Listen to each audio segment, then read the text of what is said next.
Hello, hello. Do without wilt shall be the whole of the law. I'm Lexi Eve, and it's been a couple weeks, but I'm finally back at it. So today I'm going back into Liber ABA Magic Book 4, and today I'm going to be going over Chapter 6 of Part 2, The Magical Wand. Let's begin. The Magical Wand. Probably the most iconic magical weapon, even the most recognizable tool of the occult amongst witches and magi alike.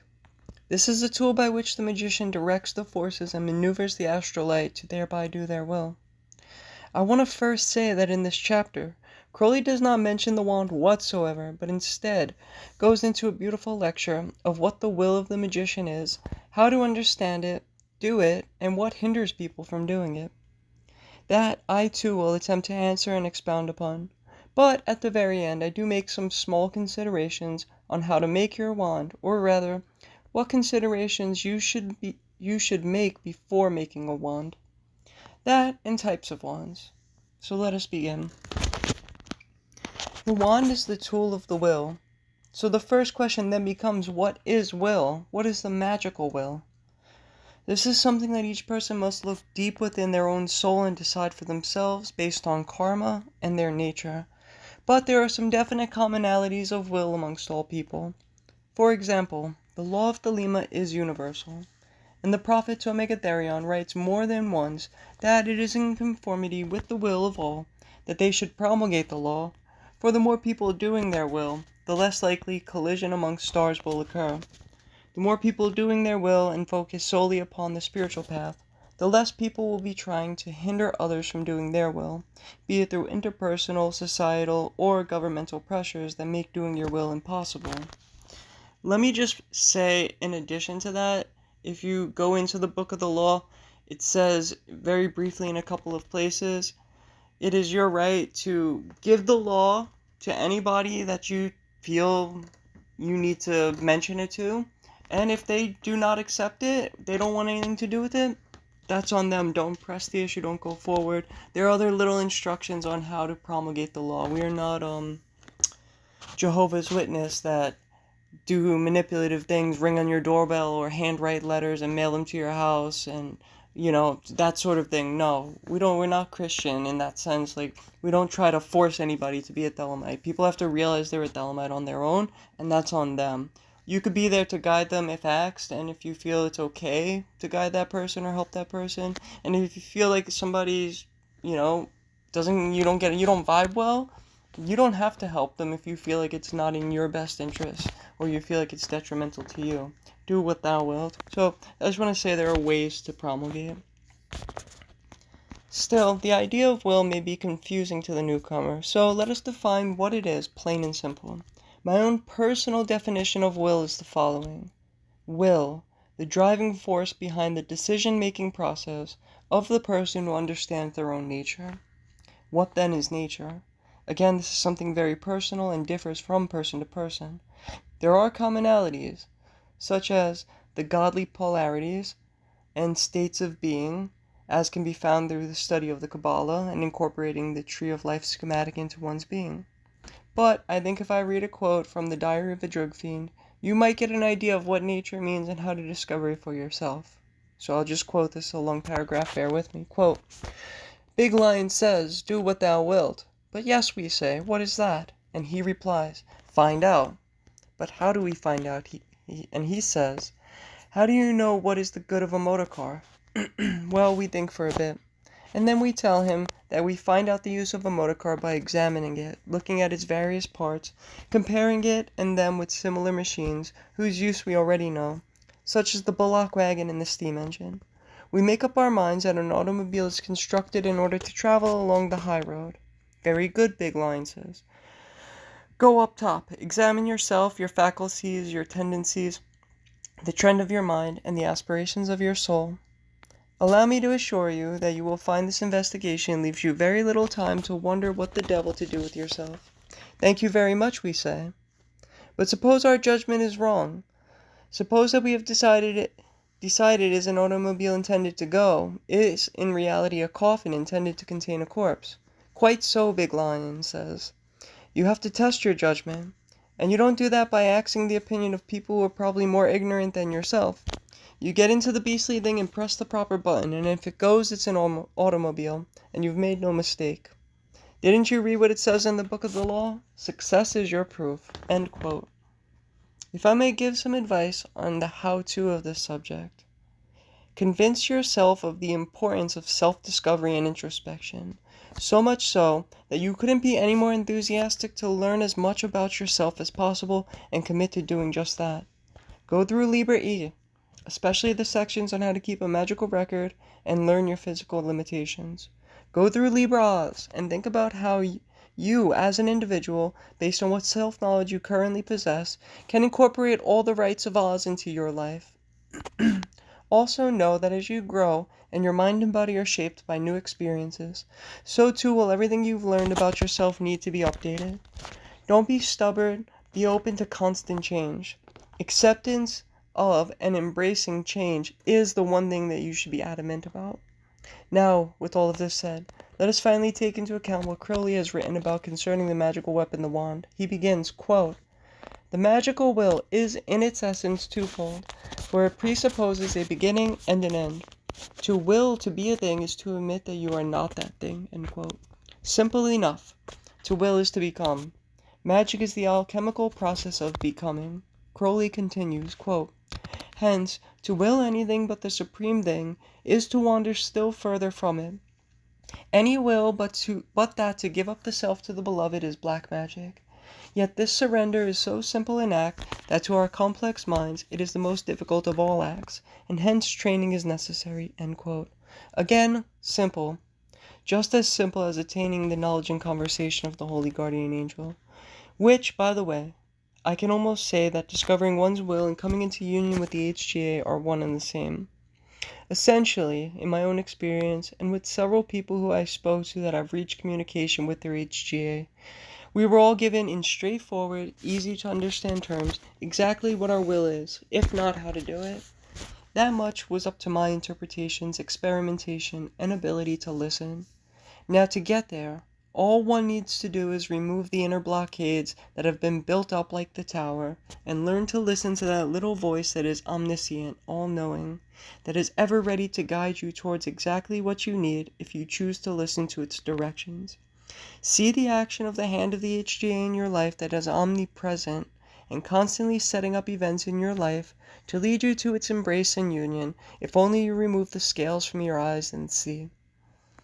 Further on, the quote from Crowley in this chapter, and I'll make this brief, he says point blank that to will anything other than giving up the self to the beloved is black magic. I was once surprised how many people practice magic and fight this statement tooth and nail. Of course, there are many traditions built around strictly surviving, and maybe it is not surprising then that they use magic to receive money or yield a harvest on their farmland. Of course, survival is aligned with union on one hand, and we need nourishment of the body in order to use it as a vehicle to deliver our soul to union with the divine. But then it must be learned by each person when they are doing that, or when they are using magic instead for greed and not strictly survival. That requires a level of integrity and honesty. While it would be okay to use magic for self-defense against some criminal who is literally threatening your life, but not okay to get vengeance against someone who no longer threatens you. There is no one-size-fits-all for any experience. You must know yourself and will what you think is best and will get you closer to divinity in such situations and learn by experience. Guidance from a friend or teacher can help you know what is ethical to do with magic in any given situation, which will then save you the headache of waiting for karma to teach you. Karma can take time, and it may not always be clear what is catching up to you when. Further, magic is the path inward, the tools to remove blockages to the light within. This is the way, and once reaching the light is when you have finally begun to walk in the path, so they say. I want to also add on to this, magic, if you don't know, magic is everything that is in conformity with your will that causes change to occur. You listening to this lecture is the result of me doing magic if it enlightens you in some capacity. If it doesn't, then I missed the mark and I should revise how I give these lectures, and that's on me. On your hand, if you learn something as a result of listening to this lecture, You're doing magic by clicking on the link, by listening to it, if you learned something from it, or if it inspired you, etc., etc. Everything is an act of magic. It's not always ritual and spells and all of that fancy stuff. No, some of the most simple, mundane seeming things can be magic. It gets more complex, but I'm trying to be as simple as possible. Everything that we don't understand fully is a phenomenon. If we can't break it down scientifically, it's a phenomenon. I'm going to talk later on, because this chapter mentions the part of the oath of the Master of the Temple. I will interpret every phenomenon as a particular dealing of God with my soul. If you're looking at everything that's occurring around you, really, yeah, we could understand how certain things work. We can manipulate electricity. We don't even really know how electricity works. We know how to manipulate it. We know how to use it. Can we really say we understand electricity at its most base, like, deepest level? No, anything is like that. Past the atom, why the particles of the atom vibrate, why the electrons spin around the neutrons, why all of this is happening, where it came from, we don't really have an answer to. Everything is a phenomenon. Magic is just a manipulation of those phenomenons. Magic is not a miracle, though. Miracle is when you don't understand magic. So hopefully that helps clarify what magic is a little bit. Sometimes just having a conversation, if you willed to say something to a person to get through to them and to give somebody a piece of information and they get that information, that's an act of magic. Sometimes it's these simple things. It's not always some big upheaval, some parting of the Red Sea type thing. Sometimes it could be very, very simple. Sometimes it can be these big, huge, elaborate rituals and manipulation of different forces, invocations or evocations of certain spirits or of the recently or long departed souls of people that you loved or had never met, necromancy. Sometimes magic can be those things, but it should all be geared towards how is this bringing me towards my HGA? How is this allowing me to do my will to unite with the HGA? How is that helping me get above the abyss to God consciousness, right? And how am I getting into union with Kether and divinity and the light, etc., etc.? Magic should ultimately be aimed towards that end. And all the ways that you use magic should be used towards that end to help discipline you so that you're always focused on that union. The process of beating the body and mind into submission so that you have single-pointedness of your being towards the end of your will is not so hard as it sounds. As I said, learning from every life experience is of the utmost importance. You must determine for yourself the difference between wants and needs, and note that you have limited time in this body before it decays, so you must not waste even a minute. The practices of Liber ABA will most assuredly translate from the mat into your life. Stilling the body requires a high level of discipline, and when you can do that and dharana, there is nothing that you need to do in this incarnation that you can't. Keeping a magical diary is another discipline, and you could track progress of many things in a concise way, that you could look for threads, commonalities throughout your life experiences that point towards what your will is. When you note time and time again that you are increasingly focused upon something, then you should take a deeper look into that subject, as it might be not only something that will benefit you, but might lead to a discovery which will help others or bring you into that state of union by doing it. That trance state, that altered state of consciousness that allows the ruach to fall away and allows you to transcend mental faculties, allows you to get into the spiritual state of being. Crowley then notes on training of the mind that, quote, "The greatest problem is forgetfulness," end quote. Two things remedy this problem of forgetfulness. The first, mentioned by Crowley, is Liber 3 Jugorum. You might look into that for yourselves as soon as possible. The second is by keeping a regimen of magical practices that require you to do rituals periodically throughout the day. This is such things as keeping the magical diary, performing Liber Resh, as well as saying will before eating. When you do such things over and over, day in and day out, you force your mind to come back towards the great work and allow it less room to wander. Making sure that you are aware of the time of day and how you are utilizing your time between practices is vital. Then doing these things, each time, you have drawn your mind back from the distractions of the world and are reinforcing that you are a magician who is committed to performing the great work. Give it enough time, this idea should have sunk in deep into your unconscious mind and become a part of you. Moving forward, Crowley writes, quote, "The magical will is the wand in your hand by which the great work is accomplished, by which the daughter is not merely set upon the throne of the mother, but is assumed into the highest." End quote. You are ultimately in control of your life and are responsible for your magical progression. The wand is the symbol of moving up the tree. You begin as the princess who must unite with their prince, the angel. They must consummate their mystical marriage and destroy themselves, creating a new thing, which is you changed alchemically and situated as the utmost self of self in Kether. This is all encapsulated in the tarot and symbolized by Aaron's rod. A person standing has Kether just above their head and Malkuth at their feet, connected to the earth. They occupy the middle pillar, or pillar of mildness, on the tree of life, with Yesod at their pelvic region and Tiferet at their heart. The princess of tarot is of Malkuth. She unites with the prince, the HGA at Tiferet, and they are raised up as mother and father, Bina and Chachma, respectively, in union in Kether. The three paths that connect the middle pillar are Gimel, Samek, and Tav, and they equate to 463. The same enumeration as Meth Ha-Shakad, which is Hebrew for Aaron's rod of almond. To continue, quote, "The magic wand is thus the principal weapon of the magus, and the name of that wand is the magical oath." End quote. When a person takes initiation, usually there is an oath that is taken which binds them to the great work, and should have minor clauses that restrict them to the proper way of life, that should remove any hindrances to their will. Remember that Crowley began this chapter by stating the magical will is twofold, having a beginning and an end, meaning you acknowledge you need to be a thing you are not, and you work towards becoming that thing. Crowley then writes, quote, "The will being twofold is in Chachma, who is the Logos, the Word. Hence, some have said that the Word is the will. Thoth, the Lord of Magic, is also the Lord of Speech, Hermes, the messenger bearing the caduceus. Word should express will.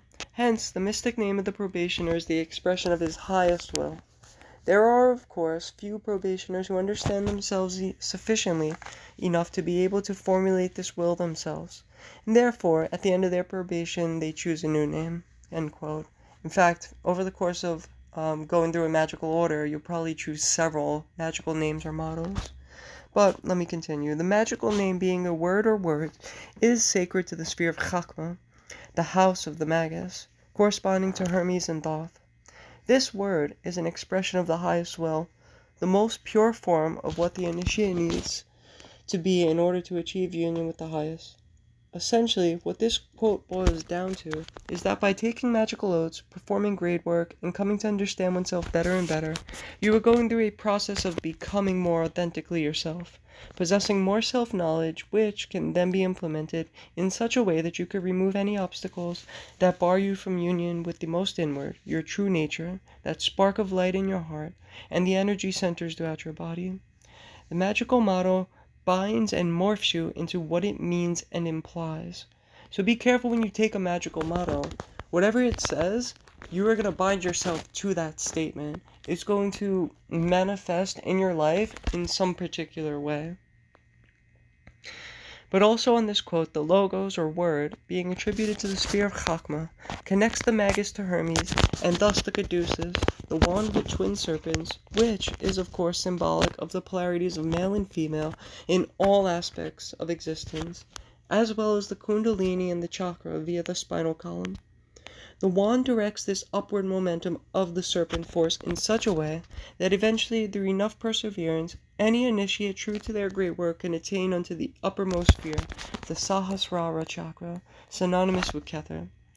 The caduceus is the wand of Hermes, who is, of course, mercurial. The sigil of Mercury is very synonymous with the human being in many ways. But to skip past a long explanation, I just want to say that Mercury on the Tree of Life has all spheres within it, except for Kether, which rests between its horns.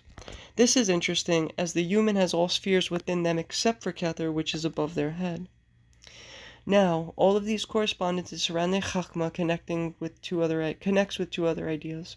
Firstly, The phoenix is burned like the Magister Templi who has become the Magus, and from the ashes is reborn into Kether as the Abscissimus. The phoenix, too, is symbolic of the spark of astral light emitted from the tip of the wand, much as the wand's tip rests in Kether, engulfed in the divine light. Secondly, there is an ordeal encoded in the twin serpents, whose heads rest at the tip of the wand.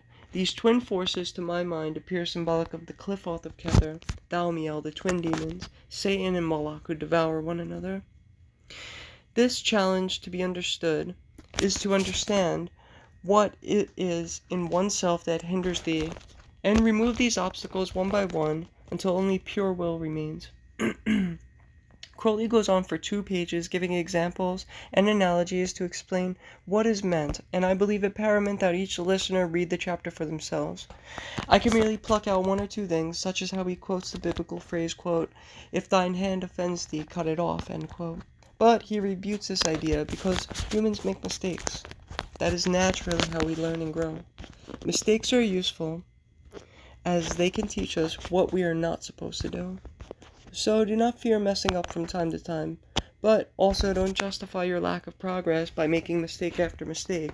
It stops being a mistake when you know you shouldn't do something and yet you do it anyway. That then becomes self-sabotage.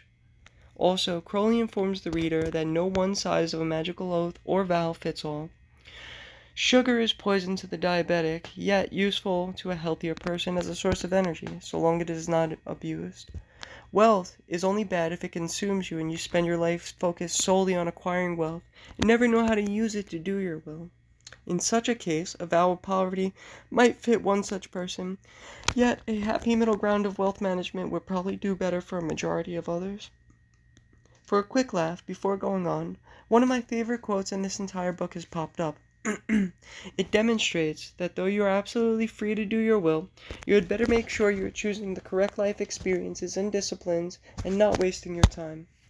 No Thelemite will stop you from doing anything, especially if you declare it as your will to do such, so you had better be certain you have chosen your actions wisely. Now before I quote that, on the passage about money, I've been watching a lot of news, and I just thought it was funny because it just popped into my head now. Elon Musk, how many times has he said he's making it his life mission to acquire wealth so that he could propel the human race into its evolution, into its next stage? Maybe we could even colonize Mars. And now he's acquired all that wealth, and what has he done with it? He splurged his ego in front of everybody by buying Twitter for probably 2 to 3 times, maybe 4 times as much as it's actually worth, finds out the company's in debt, and come to find out he's an idiot. He's just a mad person with an out-of-control ego. But, as you'll see, anybody who makes a mistake, now if you're on a spiritual path and you're actually learning from these things, it's beneficial in the long run if you follow through with something. Let me read the quote. And this is one of my favorites on a funny note from this book. Quote, "And though a man may have a tremendous will in one direction, it need not always be sufficient to help him in another. It may even be stupid. There is the story of a man who practiced for 40 years to walk across the Ganges, and, having succeeded, was reproached by his holy guru, who said, 'You are a great fool. All of your neighbors have been crossing every day on a raft for 2 piece. End quote. Now, this is something misleading, and Crowley writes so in the paragraphs that follow. Okay, so you wasted your time on some endeavor that, although complete, has no value. Having seen it through and accomplished some end you sought, you have disciplined yourself all the same. Take that discipline with you and be glad that you saw something through to the end, no matter if it has no other value. Cherish the life experience and move on to something else. Self-discipline is the ultimate tool here.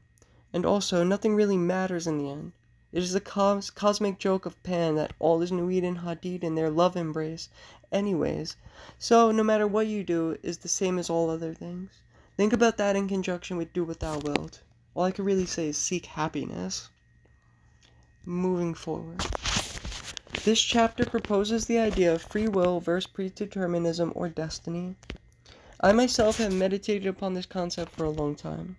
On one hand, you can never go back and redo something, so even if it seemed at the time you had multiple choices, were you led by the nose to choose exactly what you chose because really you had no choice but to do that thing? Whereas, on the other hand, you can argue that at any moment, the fact that you could do anything within the realm of possibility based on environment, no matter how random or unprompted that thing may be, belies the fact that if you can think it, you can do it, and therefore it is free will after all. Or, presuming that there is a multiverse of infinite universes, where every possible thing that can ever occur or happen has to happen in one or another universe, that in one universe just over from ours, only one slight decision of one person, which causes no wider domino effect, will happen there, so that it is almost identical to the universe we are in, but 10 million universes over, would then be unrecognizable. So that each universe is ordered just so, then is it impossible for free will to exist, since everything has to happen so that all infinite universes can exist. Then is there no room for free will? I think that that is a cowardly justification. I hold that you choose what you do in this universe and be damned with the rest. That leaves the other universes to fend for themselves and make the wrong call in one or the other universes, so that in this one, you choose to be who and what you are and live the best life you can. Here, you must grapple with these absurdities for yourself and come to whatever conclusion you think is best for your own psyche to accept. I've come to terms with this of my own and concluded that it is merely mental masturbation of philosophy and doesn't really help much, aside from doing my will by speaking in this video. And just like that, the great beast swats, quote, "It would be useless to insist on such a point, were it not for the fact that many people confuse philosophy with magic. Philosophy is the enemy of magic," end quote. Philosophy is the tool of the Ruach. The reasoning faculty is below the abyss, whereas the root will is in Chakma and is brought down to Tiferet, where it could be analyzed and given definition. But to do it without needing forethought is the way of the master above the abyss. And yet, quote, "The magician must build all that he has into his pyramid, and if that pyramid is to touch the stars, how broad must be the base? There is no knowledge and no power which is useless to the magician. One might almost say there is no scrap of material in the whole universe with which he can dispense." End quote. See, these paradoxes of the master are most useful.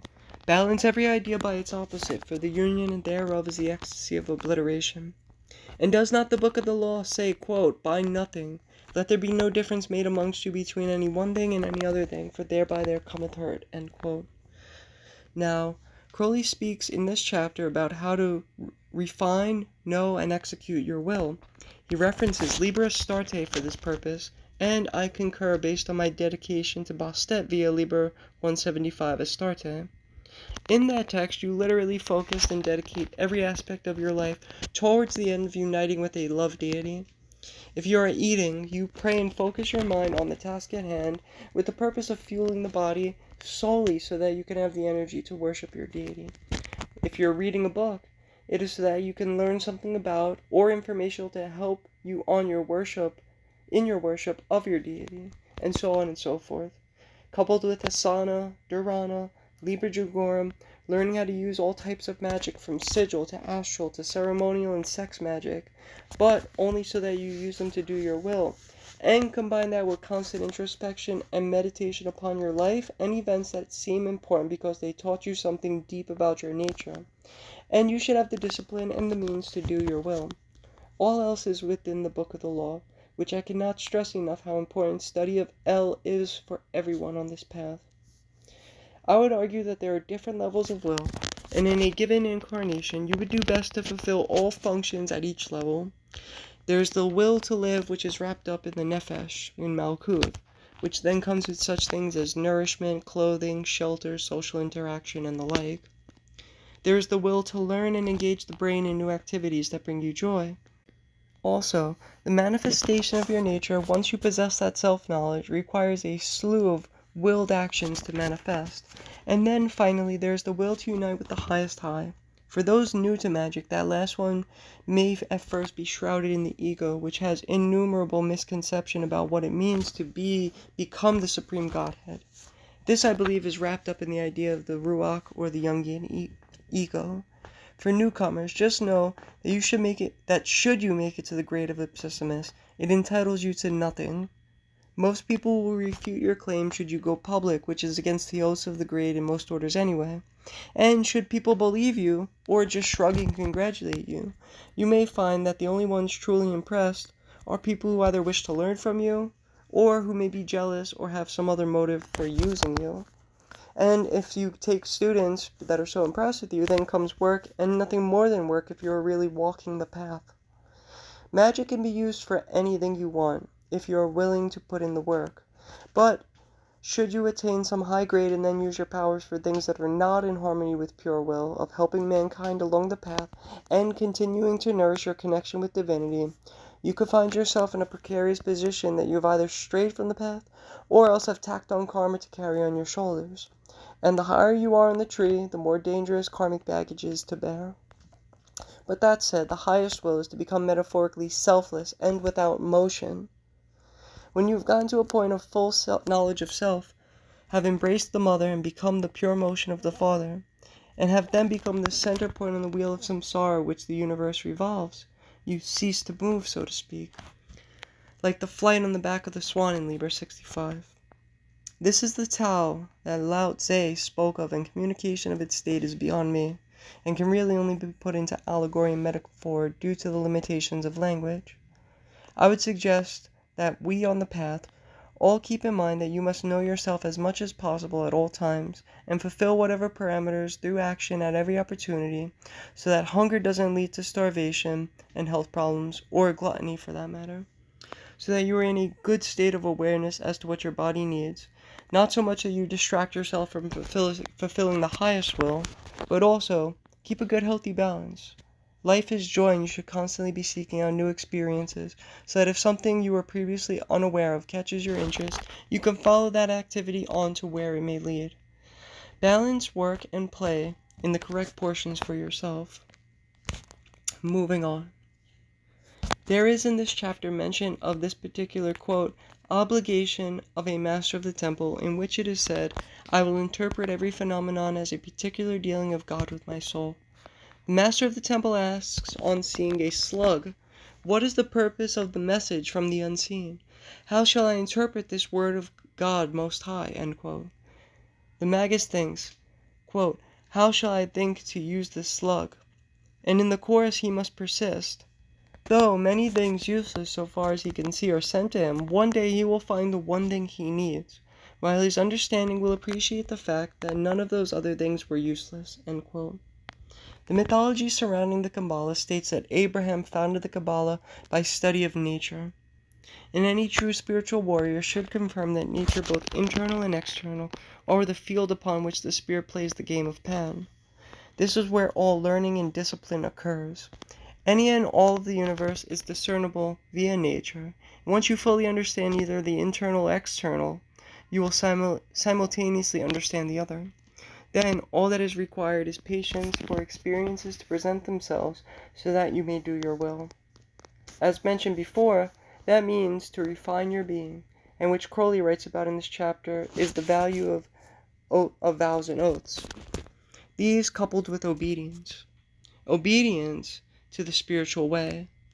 Crowley writes too about vows of obedience to one's master as a valuable tool, so long as there is differentiation between the man and the magician. One is flawed, and the other must be of a high grade to be perfect. If you are lucky enough to have such a guide, then obedience to them could be of high value, but hard. And this is not for everyone. To allow your teacher to dictate how you should behave at all times is no small thing. But if your teacher is true, it is a quick way to begin and make progress. This and any other vows must be carefully considered. They must reflect where you are currently at in your level of attainment, and not be too harsh, else you will not be able to conform to them. Pythagoras made his students take a vow of silence for their first year of tutelage, and that helped them to discipline their being and listen before speaking any random thought like most people do.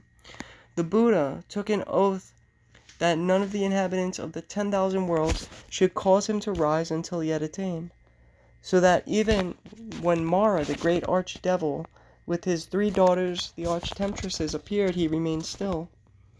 But Crowley states, and I agree, that this is way too formidable for the newcomer. They would probably starve before making any progress, and that is counterintuitive.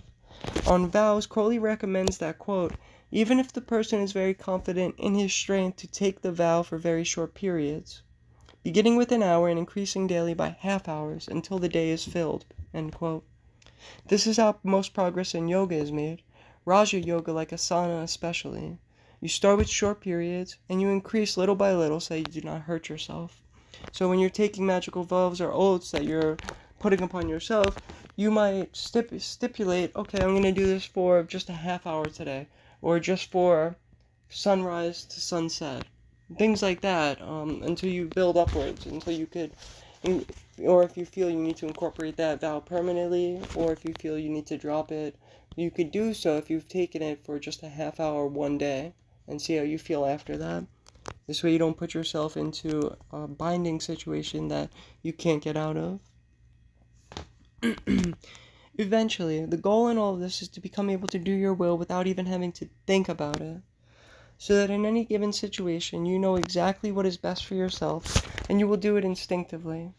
Crowley refers to this idea by writing, quote, just as the eyelid unconsciously closes when the eye is threatened, so must he build up in consciousness this power of inhibition until it sinks below consciousness, adding to his store of automatic force so that he is free to devote his conscious energy to yet a higher task, end quote. And such is what one would call achieving hadid, as it says in Liber ABA. Crowley then writes about a few factors that make doing your will difficult. He references emotions, the ego, and unconscious tendencies, and I would add societal pressures. So let me go into these one by one, and again, keep in mind there is no one-size-fits-all for any of these. Emotions must be mastered via the magical cup, and that will be analyzed soon in its own video.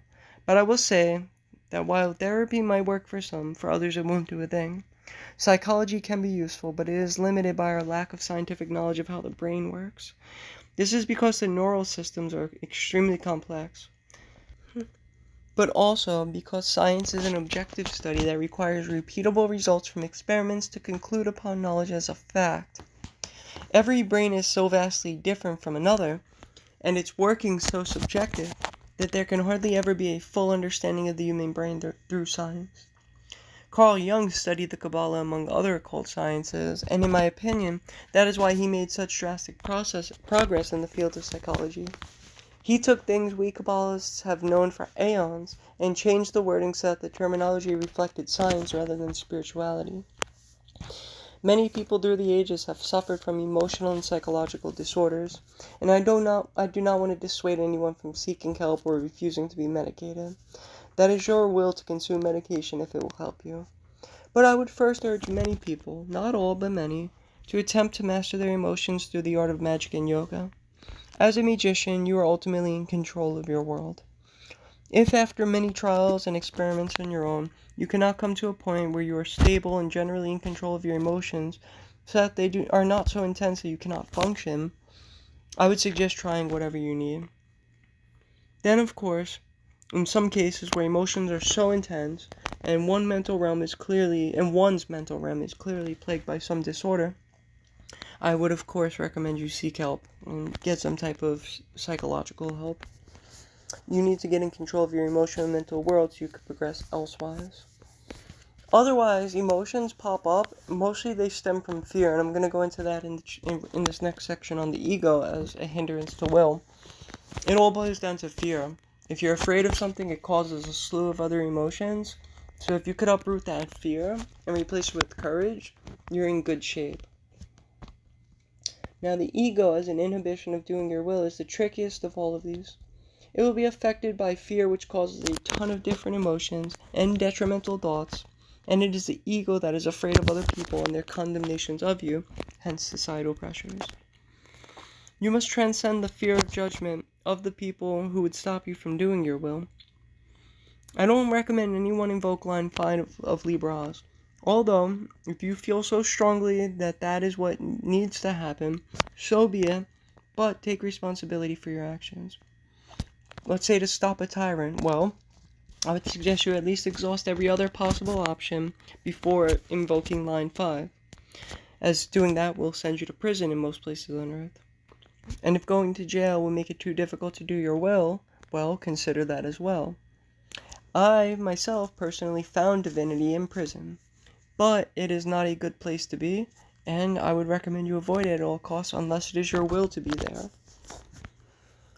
Even if society makes it difficult for you to do your will because of persecution, it is better to express your nature than hide who you are. For example, my transgender identity is one of the most important expressions of my nature. Thankfully, I'm in a city that embraces people like myself. But should I have been in Uganda, it would be better to face persecution than to hinder the expression of my gender and sexual identities. I here reference the Sufi master Al-Hallaj, who was killed by his peers for coming to the realization in his utterance of, "I am truth, I am truth, I am truth." For him, it was better to say that realization outright and be killed than to not. In my opinion, I think he died doing his will, presumably, and did all that he incarnated to accomplish. His great work was at an end, and he passed on whether to reincarnate or continue his great work, or to move on into the dissolution of the Absolute. And he got to that point of spiritual ecstasy, and it didn't matter that he was going to be killed. He was ecstatic, and he realized, I am everything. I am the truth. I am one with all things. So if you eventually can work yourself to get to that realization, you're not going to care what people think. Now, unconscious habits and tendencies are a pain, and as a hindrance to will, you do them automatically, and you must train yourself to be aware of them. For example, this can range from something as silly as biting your fingernails, which, let's say, might disgust someone who you need to interact with in a better way. Or more drastically, it could be something such as anxiety due to childhood experience that needs to be rooted out. You hear a sound that reminds you of a traumatic experience from childhood and it sends you into a frenzy. That sound, you need to become aware that that type of sound is causing this, and you need to learn how to rectify that. These are very, very difficult usually, because they are so deeply ingrained in the person, and any spores not scrapped away, usually painfully, can respawn in various ways that are detrimental to the person. How to remove these? Again, no one size fits all, but I could give personal examples, as I grew up in a household of domestic violence and substance abuse. By age 20, I was just beginning to see how badly that all affected me, and it took some serious forgiveness of the abusers in my life, first and foremost. Then I had to systematically go through my behaviors and see what thoughts and actions were stemming from fear, what from PTSD. One by one, I had to change the behaviors to something more healthy until eventually I got to the point that once in a while anxieties still pop up from such things, but I can recognize them, not act on them inappropriately, and choose to pick an action that helps me rather than hurts me. It's really as easy and as difficult as that. I believe the problem in many people is that they are either afraid of or don't want to change. They are used to the pain, it tells them they are alive, and they get gratification from either the resentments towards others, themselves, or they have at least somebody that they can blame for their inward world being a mess.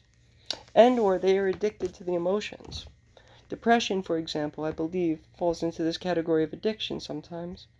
When it is not simply an imbalance that could be remedied by medication, it may very well be because the individual likes the chemical reaction of sadness that is produced and felt when in a depressed state.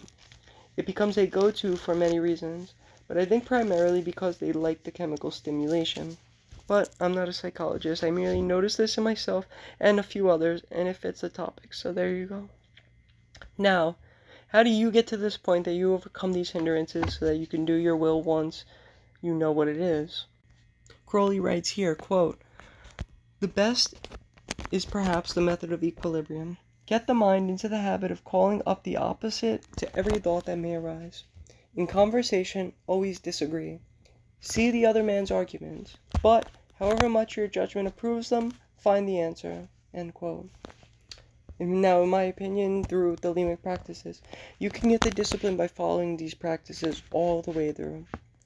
Liber Taurus vel domus Dei, subfigura 16, which, in order to do, is first require that you complete Liber E and Liber HHH.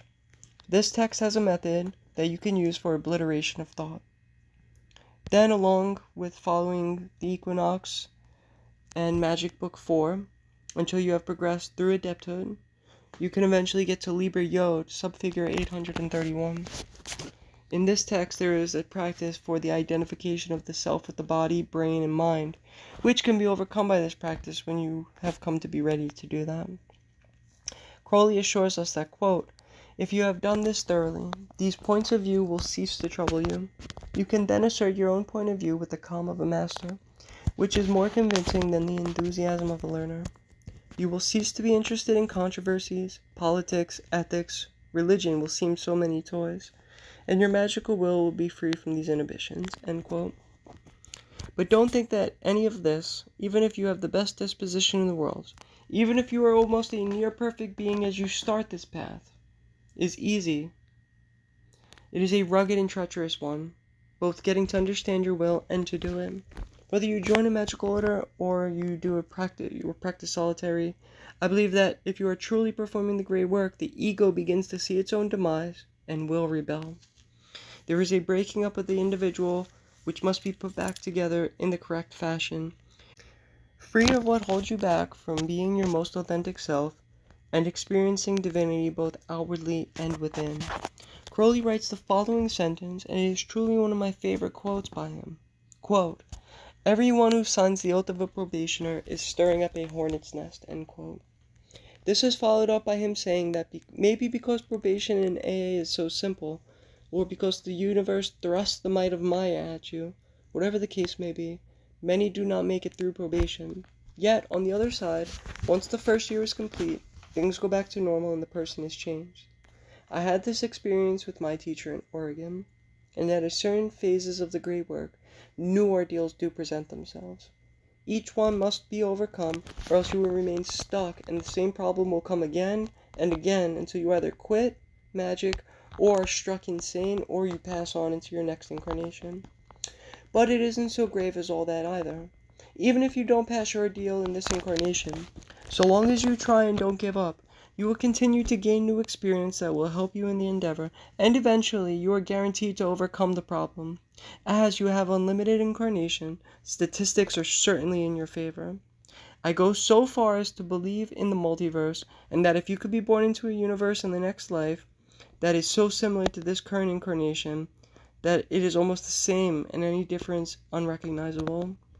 See, with that much time, eventually you are bound to overcome whatever ordeals you face. You have all of eternity, and no problem is ever that difficult. Quote, "But the unfortunate indeed is he who cannot thus endure. Once take one step upon the path, and there is no return," end quote. Crowley affirms this further by writing, quote, "A real magical oath cannot be broken. You think it can, but it can't. This is the advantage of a real magical oath. However far you go around, you arrive at the end just the same, and all you have done by attempting to break your oath is to involve yourself in the most frightful trouble," end quote. Thus, we are at the end of the chapter, and not a word has been spoken about the parameters and specification of the wand itself.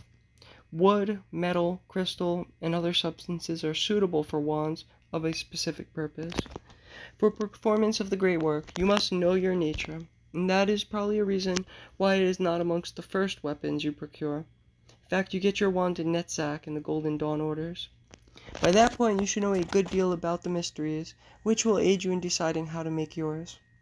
Think about what you are incarnated to accomplish, and why you do this work. For myself, at this point, I seek the highest in union therewith, so I chose almond wood. You could find correspondences in 777 and 776.5, so that you could categorize the properties of the medium you choose to make your wand from. Almond wood corresponds with several paths. Most important here is Kether. Almond is the wood of Aaron's rod, the middle pillar, and there is the mythology that prescribes great importance to the flowering of the almond staff which the magician possesses. So that's just an example of why I chose almond wood for my wand. So think about the correspondences. Are you very identified with a specific planet, zodiacal sign, or element? Is there a grand trine in your natal chart that you adore? Do you have a specific deity that to you is above all others for some reason? Does some specific art or craft define who you are, and where does it correspond on the tree of life? Think on this and more before choosing what to make your wand, or for that matter, any magical weapon out of. Next, size. I've heard several theories. One that should be from your fingertips to the center of your forearm. Another idea is it should be from your navel to the heart. For men, they could incorporate the length of their genitalia into either the handle or shaft, or their wand, or even the girth should be taken into account. Do what thou wilt.